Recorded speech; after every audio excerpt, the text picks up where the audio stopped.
Alhamdulillahi Rabbil Alamin. Assalatu wassalamu ala rahmatan ala mabu'uthi rahmatan lil alamin. Wa ala alihi wa ashabihi wa man sara ala nahjihi ila yaumiddin, amma ba'd. Allahumma anfa'na bima 'allamtana wa 'allimna ma yanfa'una wa zidna 'ilman wa hudan wa tuqan wa salahan ya rabbal alamin. Ikhwani wa akhwati, saudara dan saudariku yang dirahmati oleh Allah Subhanahu wa taala.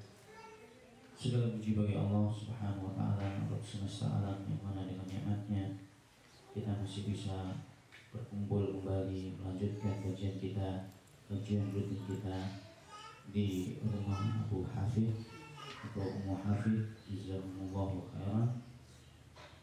Dan kemarin sudah kita bahas yang terakhir, dan insyaallah kita akan masuk pada pembahasan selanjutnya. Annahu yajibu alaina ta'allum arba'in masail. Di buku yang dibagikan ini ada kitab namanya atau terjemahan dari matan al-usul al-thalatha dan qawaid al-arba', 3 prinsip pokok Islam: mengenal Allah, mengenal Rasulullah SAW, dan agama Islam. Di situ ada halaman yang ke-8. Bismillahirrahmanirrahim. I'lam rahimakumullah, ana baca bahasa Arabnya dahulu. I'lam rahimakumullah annahu yajibu alaina ta'allumu arba'in masail. Ketahuilah wahai saudaraku, semoga Allah Subhanahu wa taala merahmati kalian, merahmatimu, bahwasanya wajib bagi kita untuk melajari 4 perkara. Wajib bagi kita melajari 4 perkara. Kita akan jelaskan satu persatu, bahkan per kalimat kita akan jelaskan bahwasanya wajib bagi kita. Apa maksudnya? Ya, wajib ini, pengertian wajib, Syekh mengatakan al-wajib wa ma yusabu fa'iluhu wa yu'aqabu tarikuhu. Makna dari wajib, yang mendapatkan pahala bagi orang yang mengerjakannya. Suatu perintah yang mana apabila kita kerjakan kita mendapatkan pahala dari apa yang kita lakukan. Wa yu'aqabu tarikuhu. Sebaliknya, kalau orang yang meninggalkannya maka akan dicatat di sisi Allah dengan catatan dosa atau diancam dengan hukuman. Ini wajib. Dan juga di sana ada hukum-hukum syar'i yang lainnya selain wajib, al-mustahab. Namanya mustahab itu huwa ma yusabu fa'iluhu wa la yu'aqabu tarikuhu. Yang melakukan dapat mendapatkan pahala, yang mengerjakan mendapatkan pahala, dan yang meninggalkan tidak disiksa atau tidak diancam dengan ancaman dosa. Ada juga hukum syar'i yang lain, boleh. Boleh itu enggak mendapatkan pahala bagi pelaku dan yang meninggalkan. Tidak mendapatkan pahala dan juga tidak ada siksaan bagi pelaku dan yang meninggalkan. Berarti di sini kata Syekh pengarang kitab ini, wajib bagi kita melajari 4 perkara.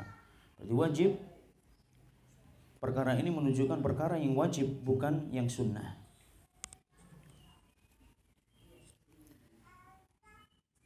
Bukan perkara yang sunnah, juga bukan perkara yang mubah, akan tapi dia wajibul aini, wajib bagi setiap muslim, setiap individu, wajib. Bukan wajib taklifi juga bukan, bukan juga wajib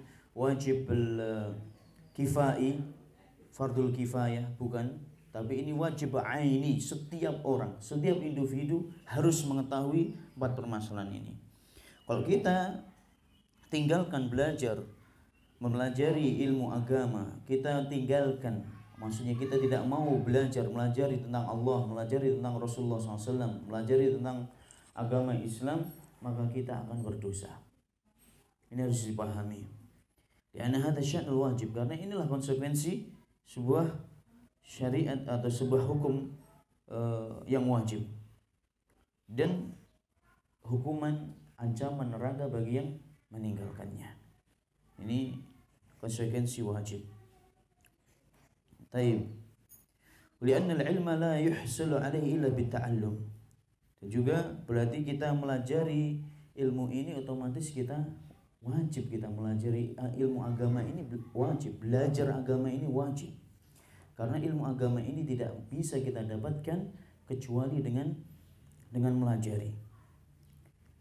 Kita nggak bisa paham Allah Subhanahu wa Ta'ala, siapa Allah, bagaimana hak-haknya, bagaimana sifat-sifatnya, apa kewajiban kita sebagai hamba Allah kepada Allah yang harus kita tunaikan. Ini kita tidak tahu kecuali dengan perantara atau sarana belajar. Makanya belajar agama hukumnya wajib. Dan belajar ya ikhwan membutuhkan perhatian yang sungguh-sungguh, membutuhkan istiqamah, waktu yang panjang, wa yahtaju ila fahmin wa ila huduril qalb, dan belajar ini juga butuh namanya kehadiran hati. Ini maaf ibu-ibu, tolong diperhatikan ibu-ibu. Kita hadir di majelis taklim ini bukan hanya untuk ketemu dengan tetangga atau untuk sarana untuk ngobrol di majelis, tapi kita belajar, dan belajar itu membutuhkan semangat, butuh niat yang ikhlas, butuh kesungguhan, butuh pemahaman, butuh kehadiran hati dalam melajari ilmu agama. Hadza huwa at-ta'allum. Inilah yang namanya belajar sungguh-sungguh. Makanya ya jemaah yang dirahmati oleh Allah, melajari ilmu agama ini nggak bisa main-main ya. Nggak bisa main-main, copy paste, nggak bisa kayak gitu. Karena ilmu agama itu harus dihafal. Habis dihafal itu dipahami. Itu cara belajar para ulama. Mereka paham tidak paham dihafal dulu, terus habis itu dipahami, habis itu diamalkan, habis itu didakwahkan kepada orang lain. Sabar dalam berdakwah, sabar dalam melakukan ketaatan kepada Allah Subhanahu wa Ta'ala. Ini ilmu agama. Makanya ilmu ini juga mendapatkan posisi yang tinggi di sisi Allah Subhanahu wa Ta'ala.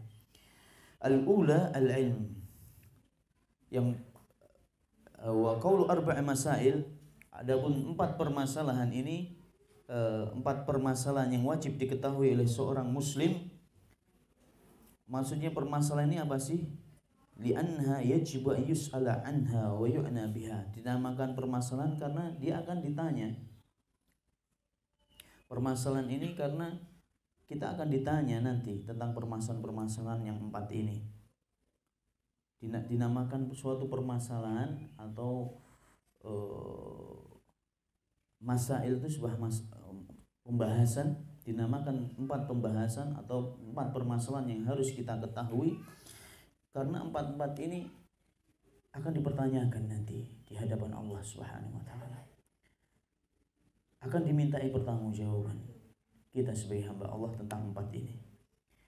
Ini yang pertama. Yang kedua, kita dianjurkan untuk melajarinya karena saking pentingnya 4 poin ini. Saking pentingnya 4 poin ini dalam kehidupan kita.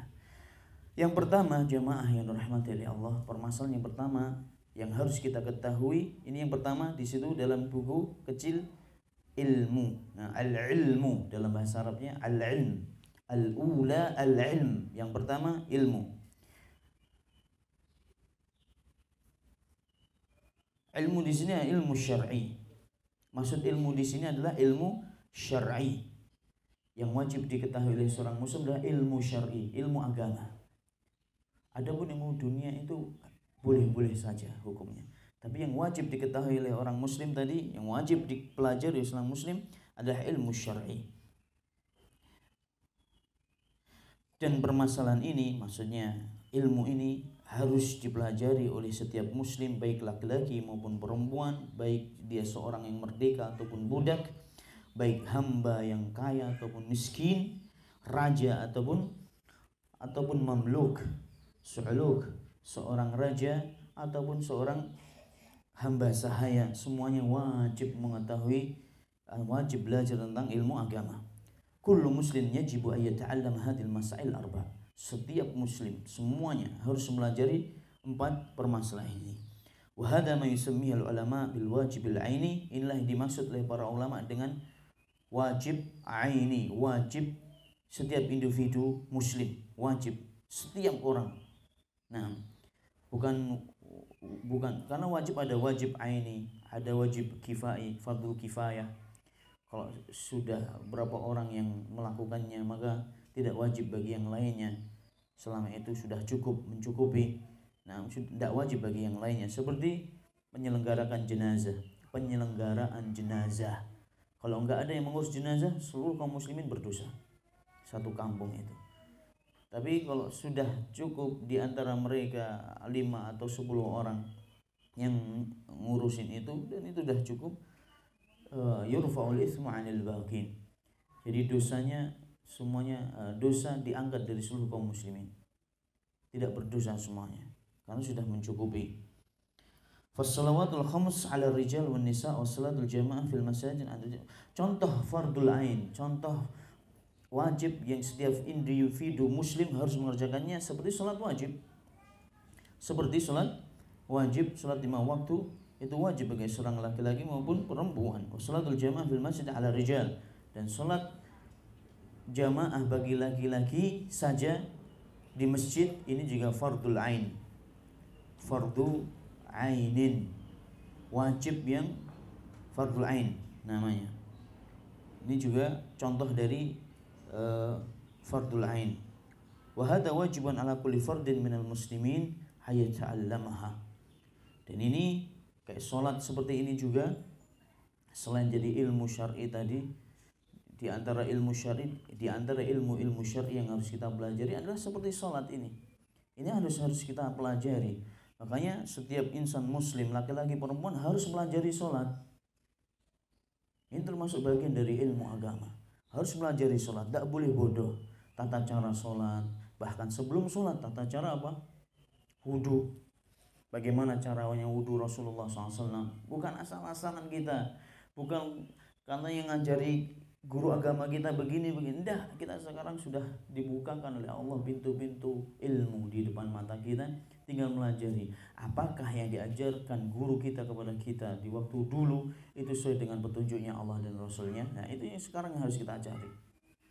Salat juga demikian. Rasulullah SAW sampai bersabda, "Shallu kama ra'aitumuni usalli." Salatlah kalian sebagaimana kalian melihatku salat. Ini harus diketahui, harus wajib. Setiap insan muslim wajib pelajari salat ini, wajib pelajari wudu. Nah,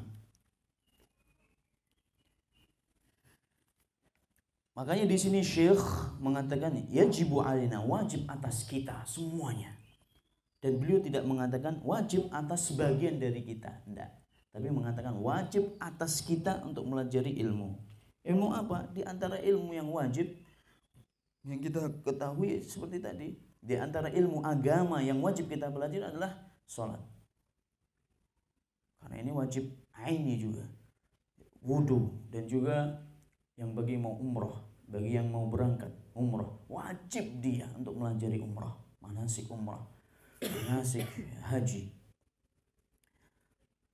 Datang waktu zakat, wajib dia harus melajari zakat, zakat fitrah. Enggak asal-asalan, sudah waktunya daripada anak takut kurang, anak lebihkan aja lah. Harus tahu ukuran sebenarnya itu berapa. Baru kalau kita mau menambahi apa? Nah itu kita ukur pas, kita berdasarkan ilmu, kita tambahi, kita berdasarkan ilmu, dan kita tidak kurangi dari ukurannya yang telah ditetapkan oleh Rasulullah SAW, juga berdasarkan dengan ilmu. Harus seperti itu. Kita keluarkan di waktu yang tepat sesuai dengan ilmu yang telah disampaikan oleh Allah dan Rasulnya. Kita berikan kepada siapa? Tepat sasarannya sesuai dengan apa yang telah dijelaskan oleh Rasulullah SAW. Banyak orang itu menganggap sepele masalah zakat, wallah, karena kebodohan. Saya pernah hampir debat lama sekali dengan jamaah umrah yang pas pas umrahnya itu jatuh di bulan Ramadan, dan kita Idul Fitri itu di sana. Idul Fitrinya di Mekah kita. Dan jamaah itu disuruh membayar zakat fitrah, luar biasa susahnya. Kan sudah anak bayar di Indonesia. Alasannya seperti itu. Nah ini kan tidak seperti itu. Nah itu kan kalau kita berdasarkan dengan ilmu syar'i, perkataannya para ulama, rujukan yang benar bagaimana, tenang kita. Jadi bukan sudah saya keluarkan di Indonesia, ngapain kita bayar di sini? Loh, Anda di sini berarti bayarnya harus di sini. Ini pendapatnya para ulama. Tidak sembarangan. Bukan di tempat kelahirannya, tidak. Di mana dia berada, di situ dia mengeluarkan. cuman 2,5 kilo. Kalau di Saudi 3 kilo. Ditetapkan di Saudi Arabia 3 kilo. Jadi memang sengaja dilebihkan memang. 3 kilo nggak mahal ya jemaah, 15 rial paling. Nah, tapi ya itu, kalau orang sudah memiliki ilmu, dan ilmu ini atau memiliki maklumat yang sebelumnya yang sudah terpatri di dalam hati dan menjadi keyakinan, akhirnya susah untuk dihilangkan. Padahal itu keliru. Ini pentingnya kita belajar agama. Pada siapa kita berikan, dan wajibnya kapan, dan bolehnya kapan kita mengeluarkan. Wajibnya itu ketika kita sebelum Idul Fitri, yang jelas sebelum sholat Idul Fitri itu wajibnya. Terus kapan boleh kita mengeluarkan?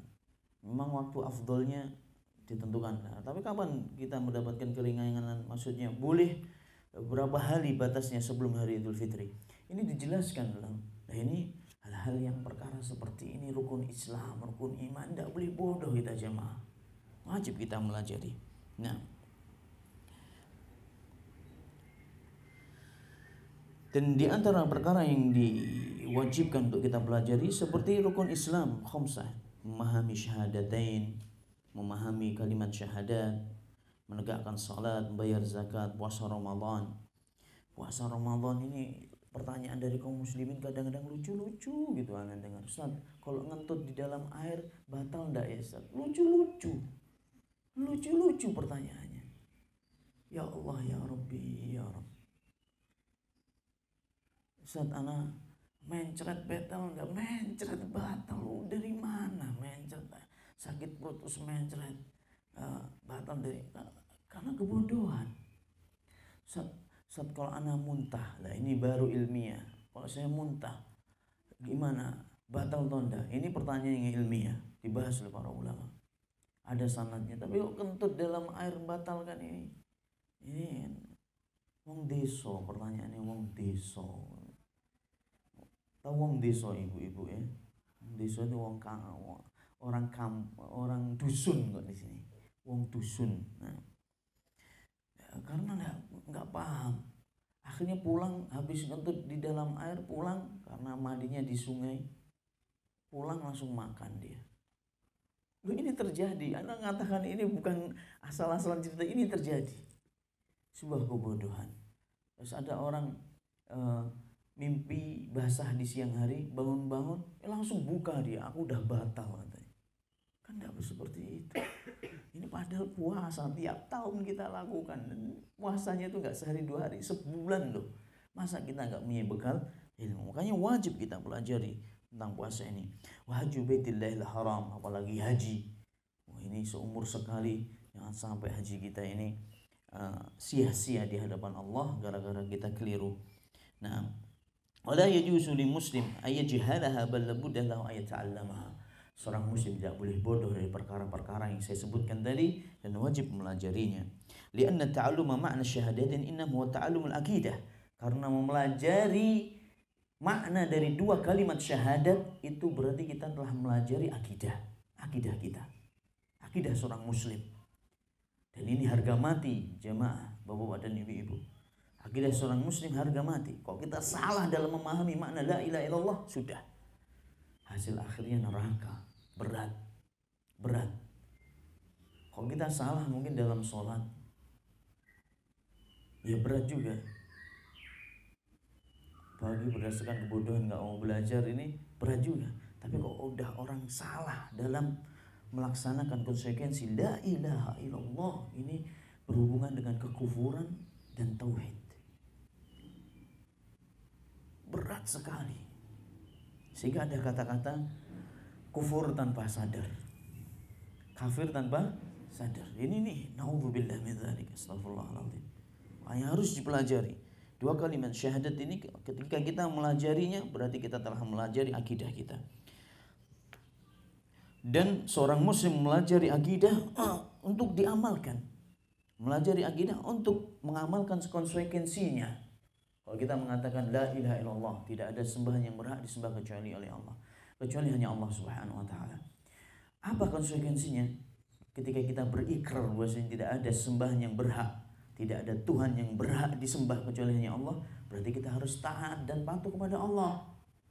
Kita harus berilmu sebelumnya, sebelum mengucapkan. Kita harus paham makna la ilaha illallah. Kita harus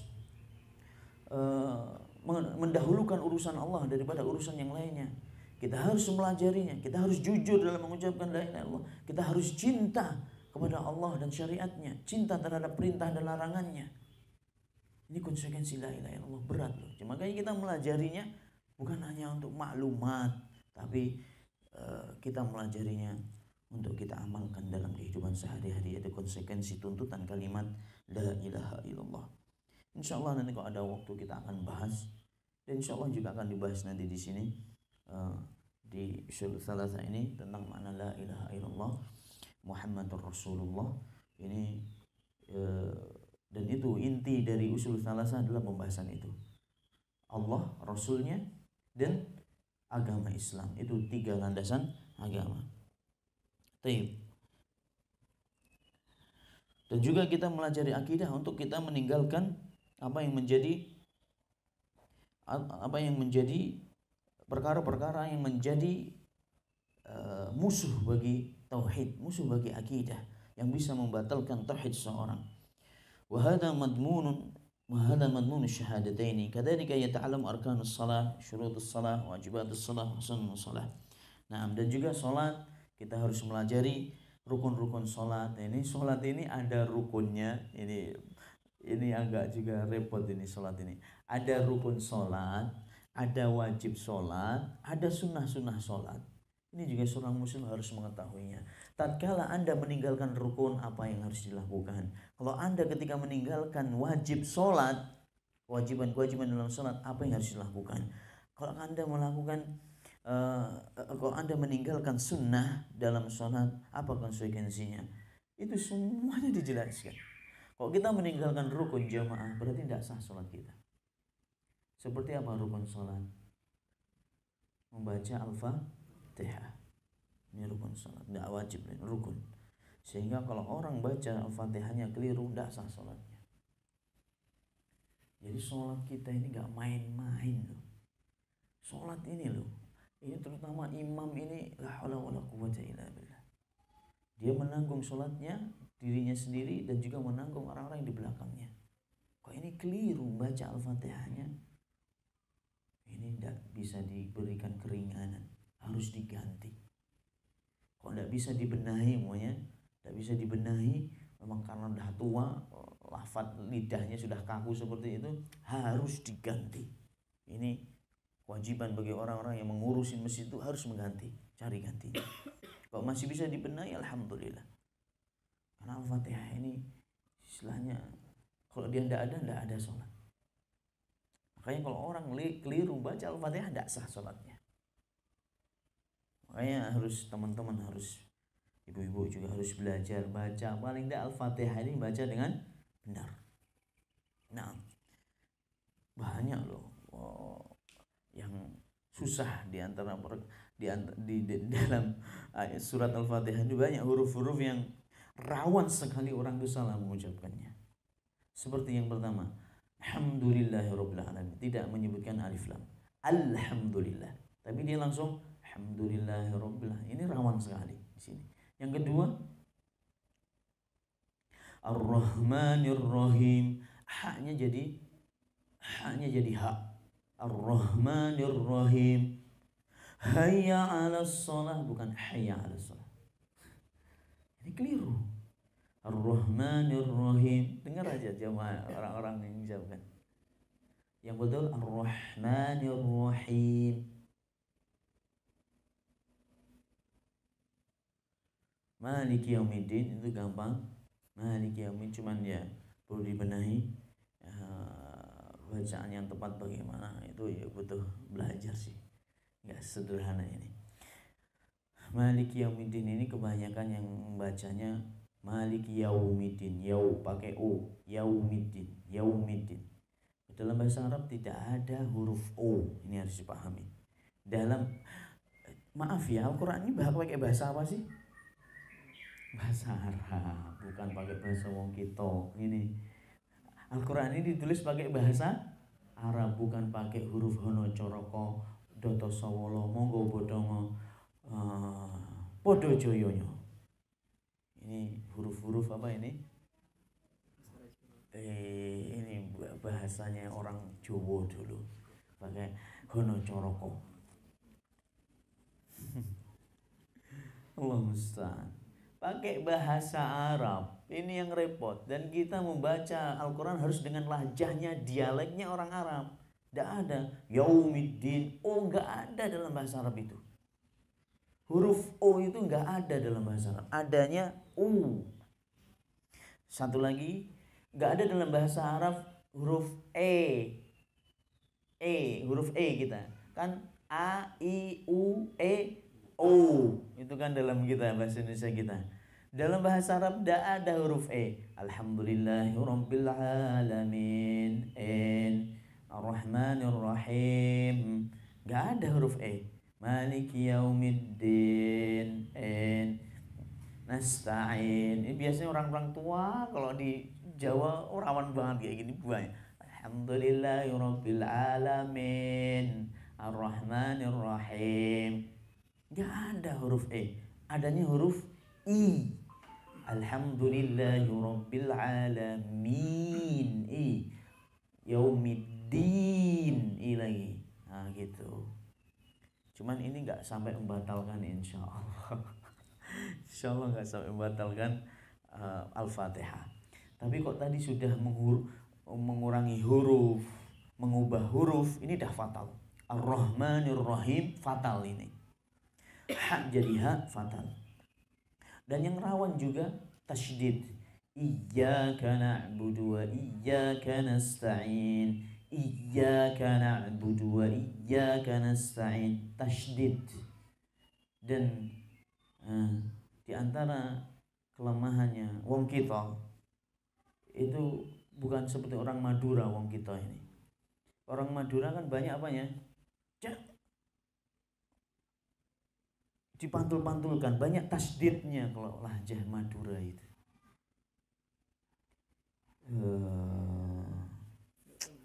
Gimana? Beremba gitu. Jadi ada banyak tasdidnya dalam bahasa Madura. Tapi kalau bahasa kita ini kayak bahasa Jawa, lempeng gitu, lurus saja, nggak banyak apa penekanannya. Cek mano, apodio kan nggak ada pakai tasdid. Apodio kan nggak begitu kan caranya mengucapkannya. Tapi kalau bahasa Madura iya, tekanannya banyak. Makanya mereka sering baca Al-Quran tuh banyak tasdidnya. Nah gitu. Ini pengaruh sekali. Makanya ini harus belajar ini jemaah. Ini perkara yang wajib dipelajari. Baca Al-Fatihah termasuk perkara yang wajib dipelajari. Wallah. Anak punya teman dari Lombok. Lombok itu nggak bisa mengucapkan T. Huruf T itu susah. Tilka ayat, tilka. Pakai T itu nggak bisa. Huruf T itu nggak bisa. T bisanya orang Lombok itu. Sehingga itu juga pengaruh barang baca Al-Quran. Alif lam mim. Bukan alif lam mim. Tilka ayatul kitab. Tilka itu yang betul. Kok orang yang nggak bisa. Tilka. Ini merubah ini. Ini dah parah. Mustaqim, bukan mustaqim. Nah, ini juga Masya Allah ya, ini repotnya di situ karena Al-Quran diturunkan dengan bahasa Arab dan kita harus membacanya harus dengan dialek bahasa Arab. Ini yang agak repot. Makanya harus butuh belajar. Gak cukup baca Iqra, gak cukup. Anda tamat Iqra, khatam baca Al-Quran 30 juz mungkin sekali, gitu, terus di wisuda, habis itu belajar tajwid lagi, tahsin lagi tajwid. Nah begitu. Dan di antara yang rawan selain tasydid tadi, iyyaka na'budu wa iyyaka nasta'in, itu di sin. ihdinas siratal mustaqim. Sin mustaqim ini sering orang bacakan mustaqim pakai shin. Ihdinas siratal mustaqim. Sirat juga rawan, sehingga 3 huruf ini rawan, 4 huruf yang rawan terbolak-balik.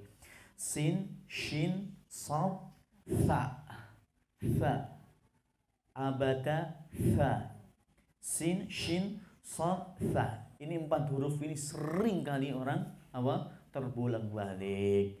Shin jadi sin, sin jadi shin, sad jadi fa, fa jadi sad, atau sad jadi sin. Nah, itu keliru jelas. Adapun baca Al-Fatihah, adapun kalimat sad, ihdinas siratal mustaqim, ada 3 bacaan. Ihdinas siratal mustaqim, sad pakai sad. Bacaan yang kedua, ihdinas siratal mustaqim, dibaca pakai z. Jadi z, ihdinas siratal, itu betul semuanya. Ini bacaan. Karena Al-Quran itu diturunkan dengan cara membaca, 7 cara membaca. Di antaranya yaitu tadi, sad jadi z, sad jadi sin. Mustaqim, ihdinas siratal mustaqim pakai sin. Ihdinas siratal mustaqim jadi sin, sadnya jadi sin, ini dibolehkan. Khusus untuk kalimat sirat. Khusus untuk kalimat sirat saja. Boleh dibaca sad, yaitu sad beneran. Boleh dibaca sin, sadnya jadi sin. Boleh dibaca z, ihdinas siratal mustaqim. Nanti antum kok dengar kayak gitu, wah, kok kita enggak siap, enggak tahu ilmunya, enggak sah ini, kata Ustaz Umar kemarin, kok jadi zirat? Nah, enggak, di sana ada qiraah. Ada qiraah. Kalau ya mungkin kita jarang mendengar aja, atau belum tahu aja qiraah kayak gitu. Ini perkara di antara perkara masalah sholat, rukun sholat, wajib sholat. Kok kita meninggalkan rukun sholat tadi apa? Tidak sah sholatnya, harus ganti lagi. Kalau rakaat pertamanya nggak baca Al-Fatihah, berarti harus balik lagi. Maksudnya seolah-olah rakaat pertama itu kayak nggak ada rakaat. Jadi ngulang lagi. Ya.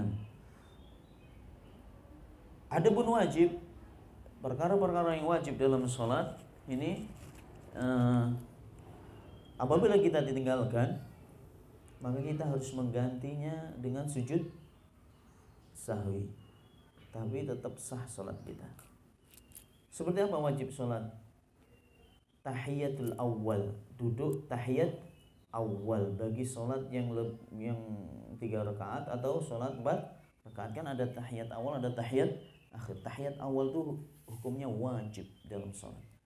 Tapi kalau kita lupa, nggak melakukannya, dan kita sudah berdiri tegap, nggak usah balik lagi duduk, teruskan aja. Kalau sudah berdiri tegak, rakaat kedua nggak duduk tapi langsung berdiri, kalau sudah berdiri tegak, nggak usah balik lagi, nggak usah lagi balik, dan nanti di akhir diganti sebelum salam dengan sujud sahwi. Ya, ini seorang imam juga harus tahu perkara-perkara seperti ini.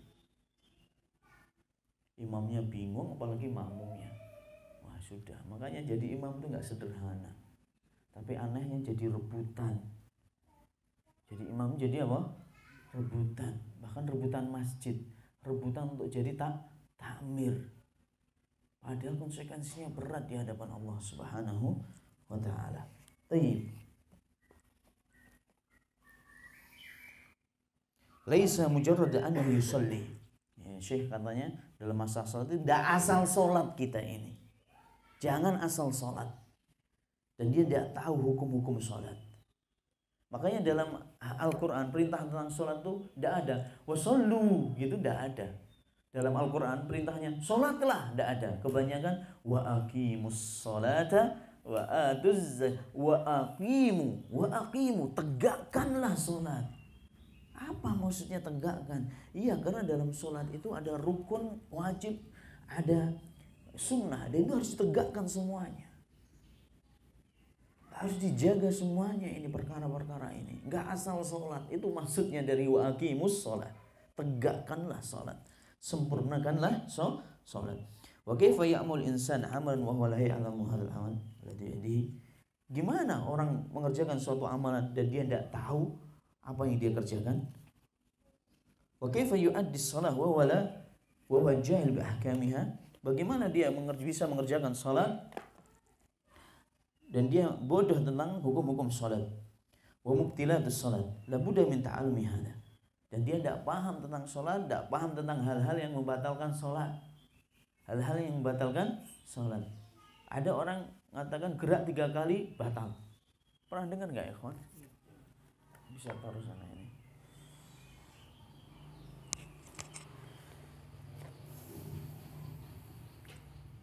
Jadi kok gerak 3 kali gini, terus gini, 3 kali tangan anak gerak 3 kali batal udah.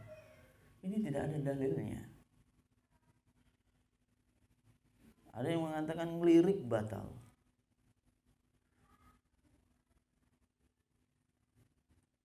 Ngelirik aja batal katanya.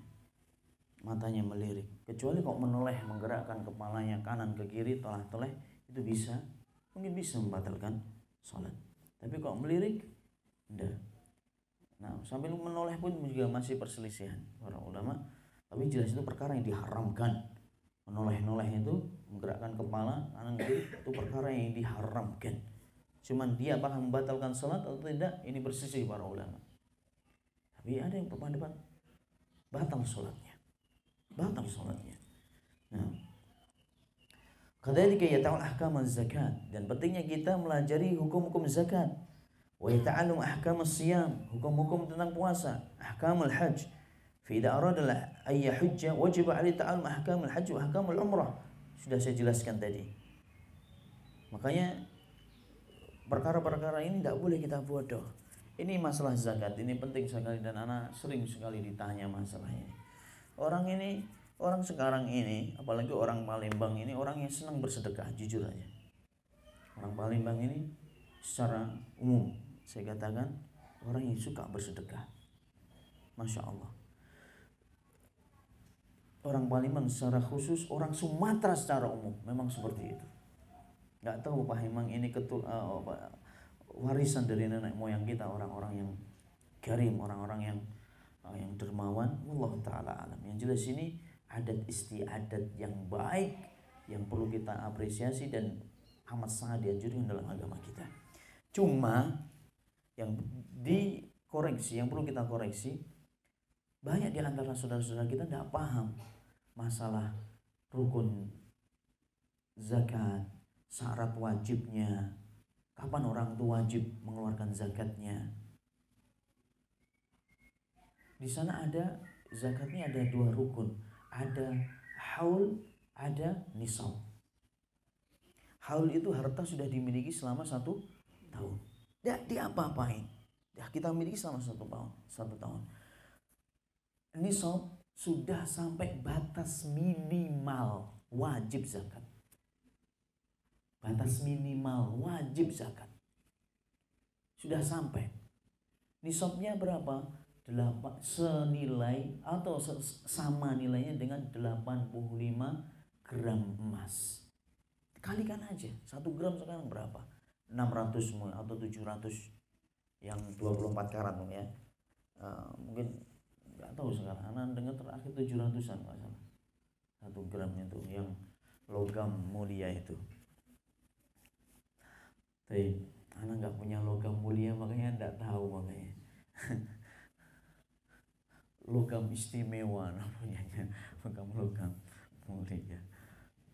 Coba dicek, dikalikan 85. Tapi perhatikan, ada 2 hal tadi yang perlu kita memiliki harta itu selama 1 tahun. Terus sudah sampai apa? Nisabnya atau batas minimal wajib zakat. Ketika coba dikalikan, kali 700.000 coba. 700.000 kali 85.000.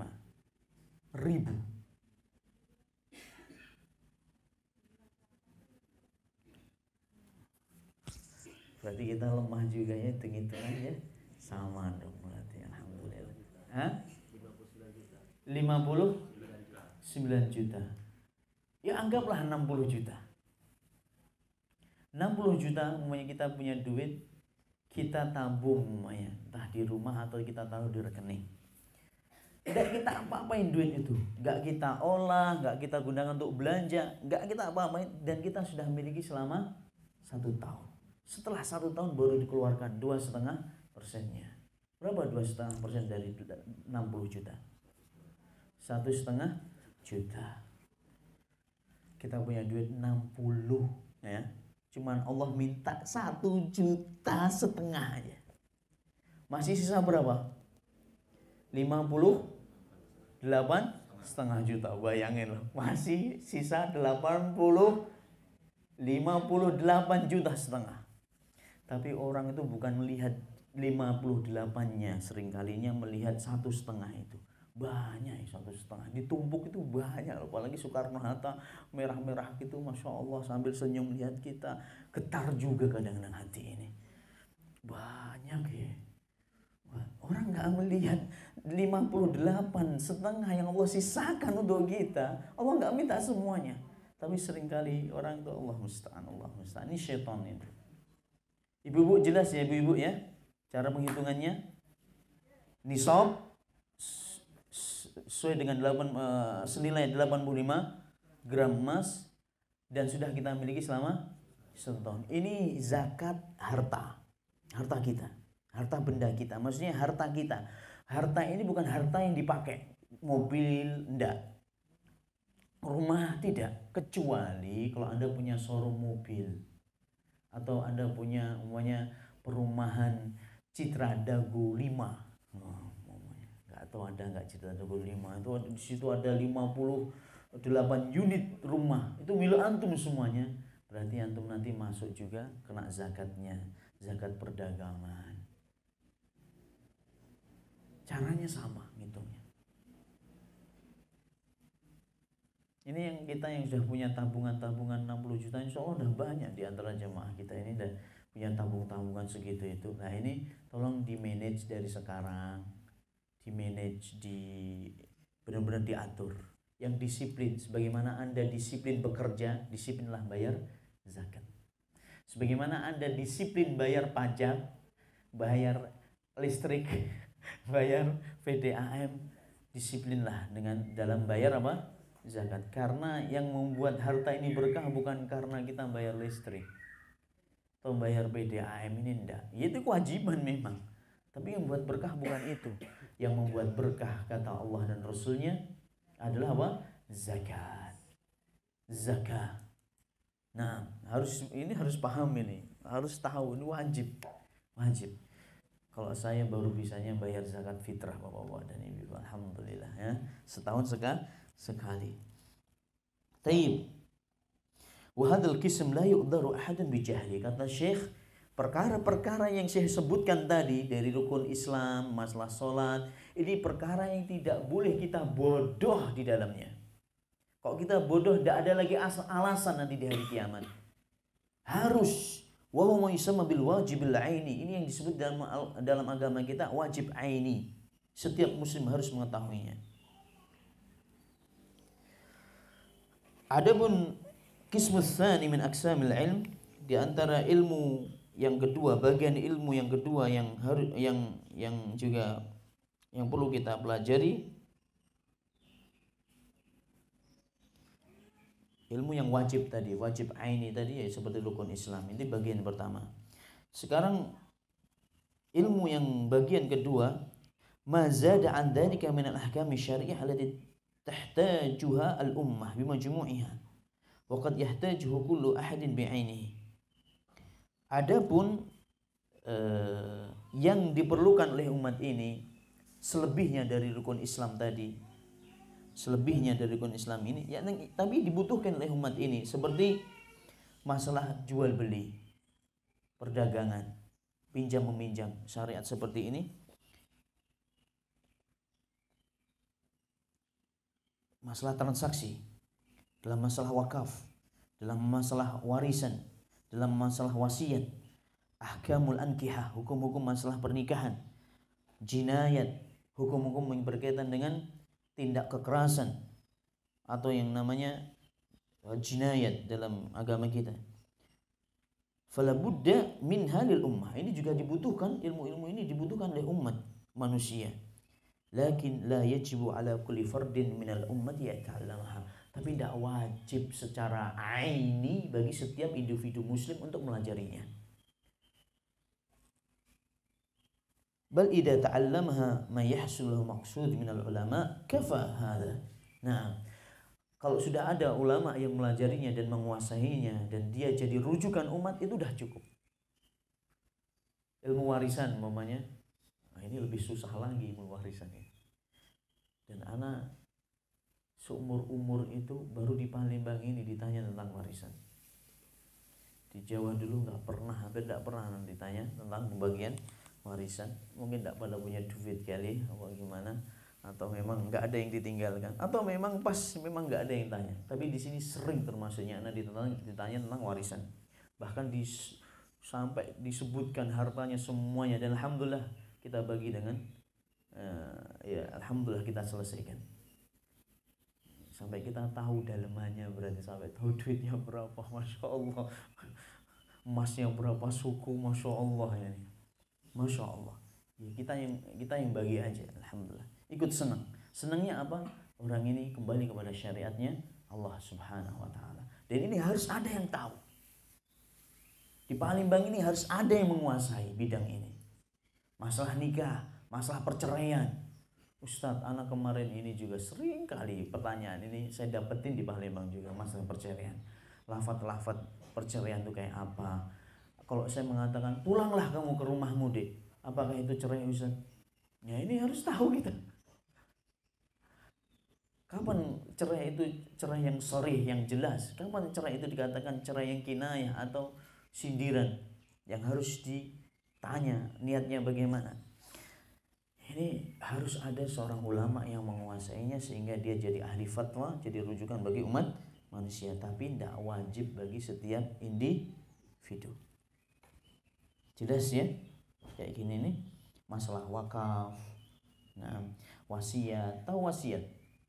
Wasiat itu seorang mukmin, seorang muslim ketika mau meninggal dunia, dia berwasiat, terutama berkaitan dengan harta. Enggak mesti harus berkaitan dengan harta, kadang-kadang amanat apa gitu kan. Tapi kebanyakan wasiat ini berkaitan dengan harta. Wasiat ini diberikan kepada selain ahli waris, diberikan si calon mayit atau diberikan si mayit ini karena dia dulu pernah mengucapkan ketika dia hidup, dia mengucapkannya tolong, dia mengatakan tolong duit saya ini atau sebagian dari harta saya ini dikasihkan ke fulan, dia tunjuk, dan dia bukan ahli warisnya, karena wasiatnya hanya untuk orang yang di luar ahli waris dan ditentukan oleh siapa? Si orang yang punya harta tadi, yang mau mati tadi. Itu namanya wasiat. Ini juga ada hal-hal yang harus diketahui. طيب ليقوموا بحاجة المسلمين في قضاء وإفتاء تعمق ذلك، وهذا يسمى واجب الكفاية أو الكفاية الذي إذا قام به من يكفي سقط به الإثم عن الباقين وإذا تركه الجميع أثموا جميعا. Ini namanya fardul kifayah. Kalau sudah sebagian kaum muslimin melakukannya dan itu dianggap cukup, maka dosanya terangkat semuanya. Maksudnya tidak berdosa semuanya kaum muslimin. Tapi kalau semuanya meninggalkan perkara ini, tidak ada ulama yang menguasainya, tidak ada orang dalam satu kampung, dalam satu kota itu jadi rujukan dalam masalah agama, maka dosanya semuanya dicatat oleh Allah dengan catatan dosa bagi seluruh kaum muslimin tersebut. Nah, taib. Fala budda lil ummah, selanjutnya makanya umat ini, sebagian dari umat ini harus melajari perkara-perkara yang saya sebutkan di atas, li'annahum bihajatin ilaih, karena manusia membutuhkan akan itu, lakin ma yakul kulli wahid.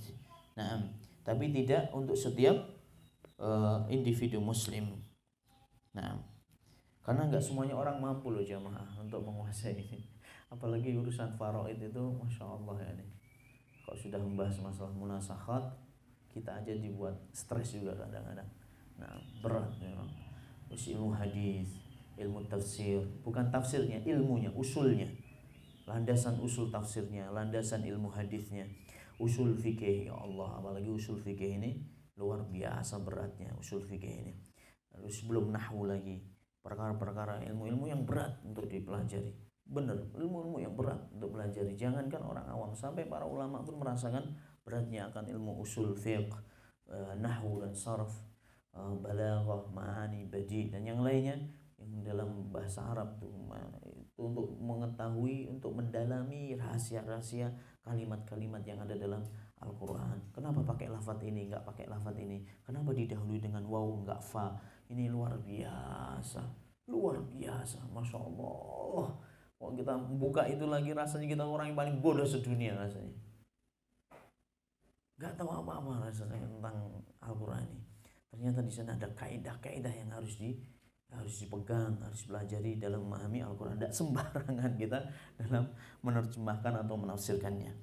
Ini nggak semua orang mampu, apalagi kita ini sudah hafalannya itu, aduh, kalau udah bicara hafalan itu, aduh, angkat tangan lah pokoknya dengan jamaah-jamaah kita ini.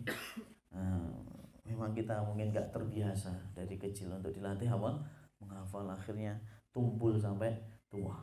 Sebenarnya kita punya kemampuan karena kurang dibiasakan. Nah, apalagi sudah sibuknya dengan urusan apa duit gitu kan, itu sudah dunia itu sudah sering mata ini tertutup, apalagi hati. Allah musta'an. Bagaimana kita bisa memahami ilmu agama kok kita masih sibuk kesana kemari, otaknya ada di rumahnya badannya ada di sini, tapi otaknya sudah di pasar ini, pikirannya sudah ada di kantor ini, pikirannya sudah kemana-mana. Ini sudah nggak bisa kita. Makanya ilmu agama ini benar-benar saya katakan tadi berat, ilmu yang berat. Makanya Allah Subhanahu Wa Taala memilih orang-orang yang bisa menyandang ilmu ini. Ini yang bisa kita sampaikan pada pagi hari ini. Kalau ada yang bertanya, ana persilahkan. Kalau ada yang mau tanya silahkan. Nah,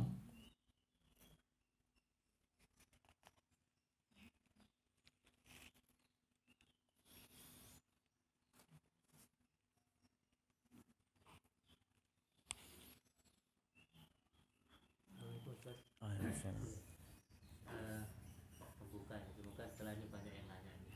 ya.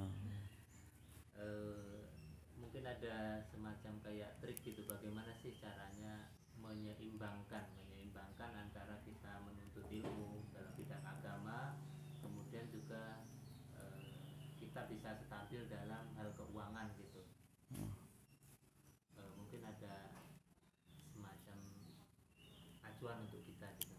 Ya.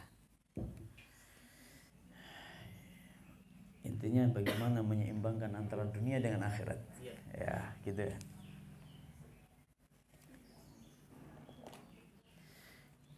Bapak-bapak dan ibu-ibu, ini ada pertanyaan yang penting sekali. Pertanyaan yang amat sangat penting untuk kita ketahui, bagaimana caranya menyeimbangkan antara ma'isyah, mencari kehidupan ini dengan melajari ilmu syar'i, atau dengan bahasa kita, pakai bahasa saya tadi, bagaimana kita bisa menyeimbangkan antara dunia dengan akhirat. Tolong ibu-ibu, bapak-bapak, tolong semuanya, saya akan menjawabnya sebagaimana yang disebutkan oleh Allah Subhanahu Wa Taala. Bagaimana Allah menyikapi dunia dan akhirat. Bagaimana maksudnya Allah menyikapi itu, minta kepada kita sikapilah dunia dan akhirat itu seperti ini. Ketika Allah berbicara tentang masalah dunia, ketika Allah bicara masalah dunia dalam surat Al-Mulk ayat 15. Surat Al-Mulk itu juz 29. Tabarakalladzi biyadihil mulku wa huwa ala kulli syai'in qadir. Ayat yang ke-15. Dan surat Mulk ini dianjurkan kita untuk membacanya sebelum tidur. Hadisnya Muslim. 30 ayat yang bisa melindungi kita dari azab kubur, yaitu surat Al-Mulk. 30 ayat. Ayat yang keberapa tadi? Yang ke-15 dari surat Al-Mulk. Anak akan baca. Huwallazi ja'ala lakumul arda. Ada yang buka di situ? Huwallazi ja'ala lakumul arda dhalulan famshu fi manakibiha wa kulu min rizqihi wa ilaihin nusyur. Dialah Allah yang menciptakan kalian bumi sebagai hamparan, yang mudah kalian tapaki, yang mudah kalian berjalan di atasnya. Dialah Allah yang menciptakan kalian bumi sebagai hamparan. Famshu fi manakibiha. Berjalanlah kalian di jalan-jalan yang ada di muka bumi. Berjalanlah kalian di muka bumi, di jalan-jalan yang ada di atasnya. Wa kulu min rizqih, dan makanlah dari rezeki-rezeki Allah Subhanahu wa taala, dan hanya kepada Allah lah kalian akan dikembalikan. Kalian akan dihimpun kembali. Ini Allah bicara tentang apa? Jamaah dunia. Ketika Allah bicara tentang akhirat, amalan akhirat, tentang akhirat disebutkan dalam surat Al-Isra ayat 19. Al-Isra, Bani Israel. Al-Isra itu surat Bani Israel juga, atau dengan Isra yang sering kita dengar Isra. Apa bunyinya? Wa man aradal akhirata wa sa'alaha sa'yaha wa huwa mu'min fa ulaika kana sa'yuhu mashkura. Wa man aradal akhirah, barang siapa yang mengharapkan akhirat, pahala yang sempurna di akhirat. Barang siapa yang mengharapkan akhirat, barang siapa yang menginginkan keselamatan, kebahagiaan akhirat, wasa'alaha sa'yaha, dan dia berusaha mengejarnya sekuat tenaga sambil berlari. Sa'a itu berlari. Sa'a itu berlari. Namanya ada sa'i, ada ta'af. Kalau ta'af itu jalan. Kalau sa'i itu ya jalan, cuman ada waktunya untuk apa? Lari. Nah, itu sa'i itu kan ada, dinamakan sa'i karena ada larinya di situ. Yang pernah haji dan umroh. Sa'i dinamakan sa'i karena ada larinya di situ. Lari dengan sekencang mungkin. Itu sa'i. Wasa'alaha sa'yaha, barang siapa yang menghendaki kehidupan akhirat, pahala yang sempurna di akhirat nanti, dan dia mengejarnya dengan sekuat tenaga, faulaika kana sa'yuhum mashkura wa huwa mu'min, dan dia beriman kepada Allah, faulaika kana sa'yuhum mashkura, maka orang-orang seperti ini usahanya akan mendapatkan balasan yang setimpal dari Allah Subhanahu wa taala. Bedakan urusan dunia tadi apa? Allah merintah apa? Berjalanlah engkau di jalannya, jalan yang ada di dunia. Berjalanlah. Para ulama mengatakan di sini urusan dunia itu jalan aja. Urusan dunia itu jalan aja. Berusaha, jalan, ambil akhdul asbab, berusaha, apa yang bisa diupayakan, upayakan. Dimaksimalkan, silahkan maksimalkan, tapi jangan melalaikan. Kok seolah-olah ini segalanya. Ini yang keliru. Maksimal, iya. Sungguh-sungguh cari dunia, tidak apa-apa. Tapi jangan sampai melalaikan. Karena yang harus kita utamakan apa? Ini loh, ini tadi sebenarnya Allah cuma menyuruh jalan aja. Tapi urusan akhirat apa? Allah menyuruh apa? Berlari. Ini udah beda sekali lah Allah menyikapinya. Makanya terus gimana Ustaz mengimbangkan kita bisa nuntut ilmu, bisa nyari duit? Kalau kita nurutin pekerjaan, insya Allah nggak jadi ngaji. Insya Allah. Kalau nurutin pekerjaan atau apalagi jadi subhanallah, pekerjaan ini jadi perkara yang nomor satu istilahnya, prioritas, ya, saya yakin nggak akan jadi ngaji. Tapi kalau sudah ilmu syar'i, Allah Subhanahu wa taala kita jadikan prioritas pertama. Allah yang kita jadikan prioritas, akhirat yang kita jadikan prioritas, Sesibuk apapun kita, tetap kita akan luangkan diri untuk apa? Mengaji. Karena prioritasnya bukan dunia. Karena prioritasnya adalah akhirat. Sehingga dia semampu mungkin. Anda bisa merasakan loh, bapak-bapak dan ibu-ibu di sini duduk bisa merasakan tenang hati, ya kan? Enak dengerin, termotivasi, ayat-ayat dibacakan, hadis Rasulullah SAW didengungkan, ada ilmu baru lagi, ibadah kita jadi lurus lagi, enak lagi. Seminggu agak lalai, agak galau, agak ngaji lagi, terces lagi, kayak seperti itu kan. Nyaman loh kita duduk di majelis ini, nyaman. Cuman kadang-kadang orang tuh kok sudah disibukkan tadi, apalagi menjadikan ilmu syar'i ini bukan prioritas, ya sudah. Yakin gak akan pernah ngaji. Meskipun dia penyelenggara pengajian sendiri, penyelenggara EO-nya sendiri, tidak akan bisa, karena bukan jadi prioritas. Allah musta'an. Makanya anak pernah memarahi ikhwah di Prabu Mulih, karena kajian saya setiap Senin sampai Selasa itu saya nggak nginep di Prabu Mulih, bapak-bapak dan ibu.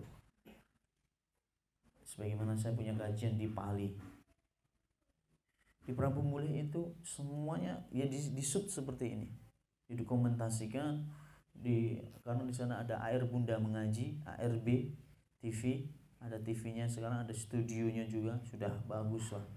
Dan seluruh kajian anak didokumentasikan, di-share, di-upload di website mereka.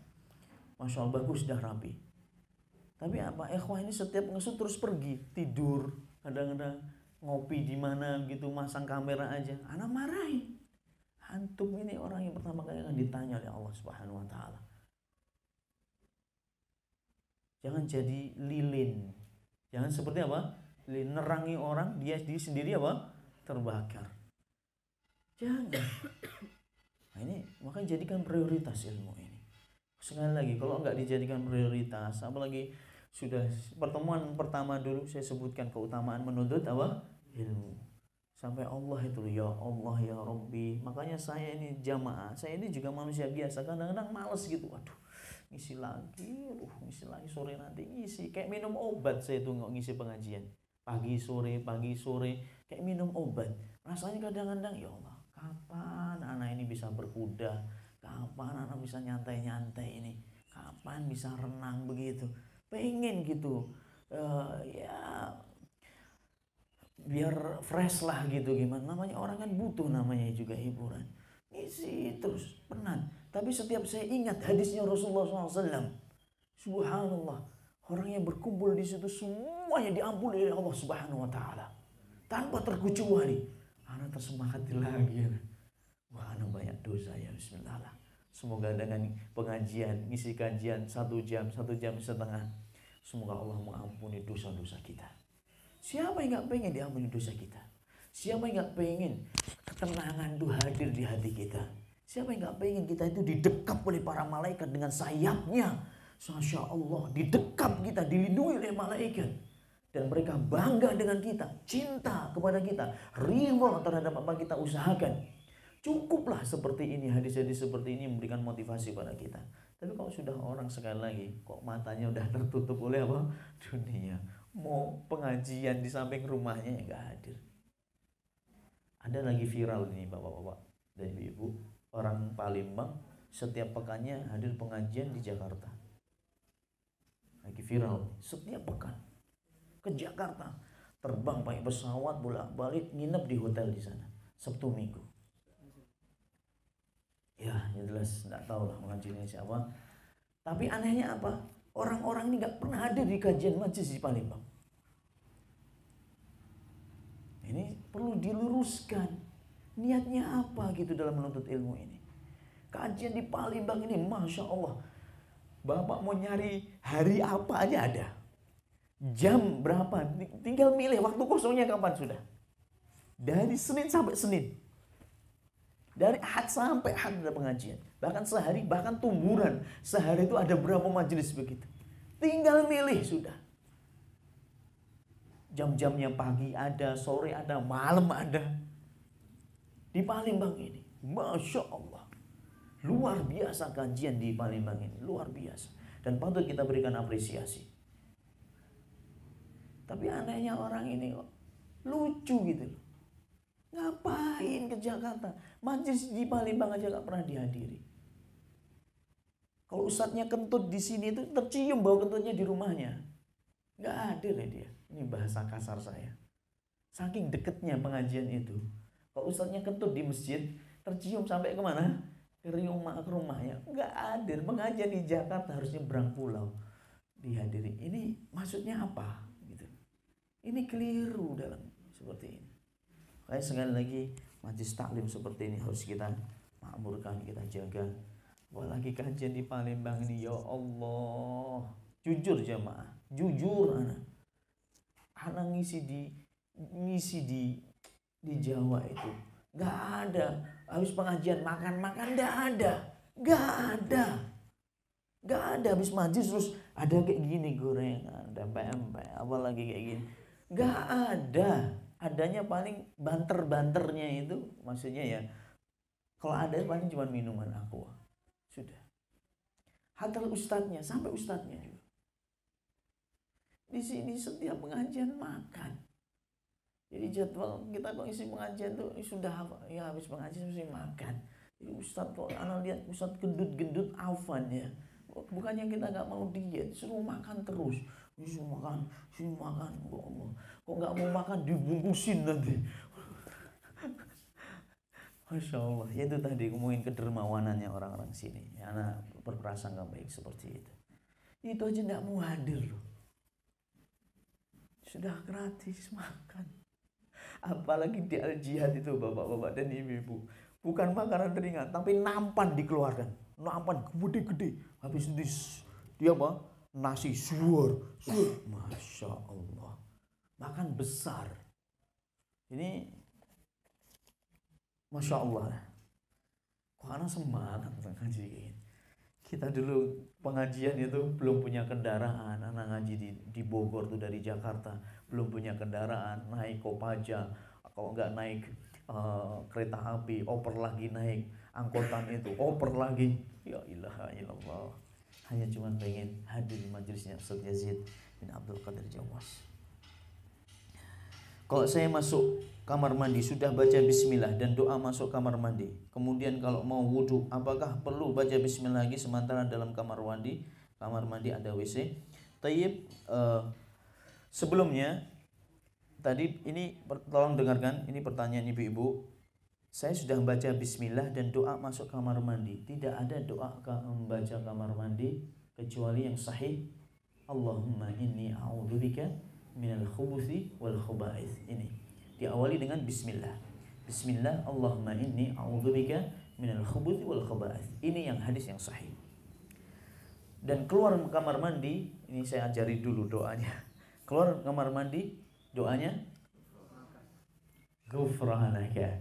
Ada doa alhamdulillahilladzi adhaba 'anil adza wa 'afani. Ini hadisnya lemah.